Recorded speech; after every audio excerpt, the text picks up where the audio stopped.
Christian Coloco inihahanda ng maglaro sa Lakers pero may paglalagyan muna dito si JJ Redick bago ito mangyari. Pero bago yan may panibago na namang two-way deal na kinuha ang Memphis Grizzlies galing sa Lakers. At ito nga ay ang sentro na si Colin Castleton na na-wave ng Lakers bago magsimula ang regular season.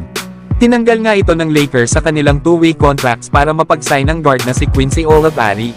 Si Colin Castleton nga ay isang sentro na last season ay nakapaglaro ito sa Lakers ng nasa 16 games. Nag-average nga lang ito ng 1.5 points na may 56% shooting sa field. Hindi nga rin ito masyado nagagamit sa Los Angeles Lakers na kalimitan nga sa mga naging laro nito ay mula sa G League sa kupunan ng South Bay Lakers. Pero dito sa Memphis Grizzlies ay possible na maging standard ang kontrata ni Castleton.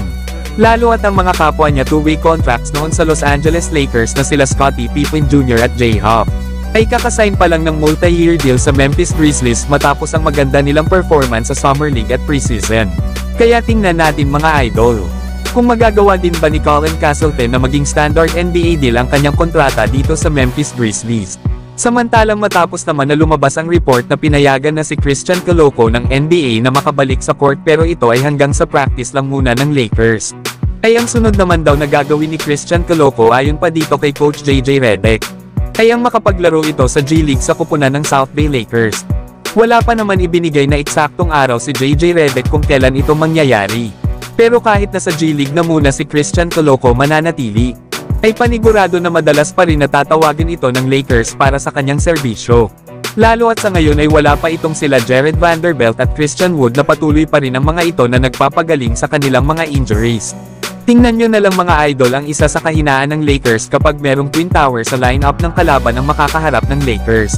Na dito nga ay kahit anong husay ni Anthony Davis pagdating sa kanyang depensa, ay hindi naman sa lahat ng pagkakataon ay kaya niyang mapigilan ang ibang big man ng kalaban ng magkasabay. Lalo na kanina na kung saan ay nag-dominate ang mga bigs ng Cleveland Cavaliers. Na ito ngang si Evan Mobley ay nakagawa lang naman ng 25 points at 5 rebounds. Habang si Jarrett Allen ay nakagawa naman ng double-double 20 points at 17 rebounds. Kaya napaka-importante talaga na meron ding kasama pa si Anthony Davis sa loob ng court na isa pang big man. Syempre kailangan din ni Anthony Davis ng katulong sa pagkuha ng mga rebounds at sa pagdepensa sa mga ito. Kasi kung nakafocus lang si Davis sa mga area na ito ay mapapabayaan niya na ang paggawa sa kanilang opensa. Lalo na kanina bagamat nakagawa ito ng double-double 22 points at 13 rebounds.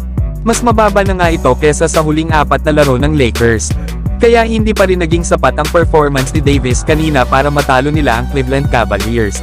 Kaya kung magagawa ni Christian Coloco na maibalik kagad ang kanyang kondisyon sa paglalaro muna sa G League, ay malaking tulong ito sa Los Angeles Lakers lalo na kay Anthony Davis.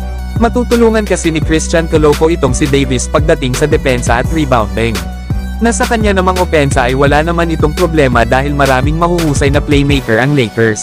Ang maganda kasi kay Christian Coloco bukod sa mabilis na itong gumalaw ay isa pa itong mahusay na rim protector. Pero kayo mga idol, excited na ba kayo na makalaro na agad si Christian Coloco sa South Bay Lakers sa G League? Para makalaro na rin ito sa Lakers kapag okay na ang performance ni Christian Coloco.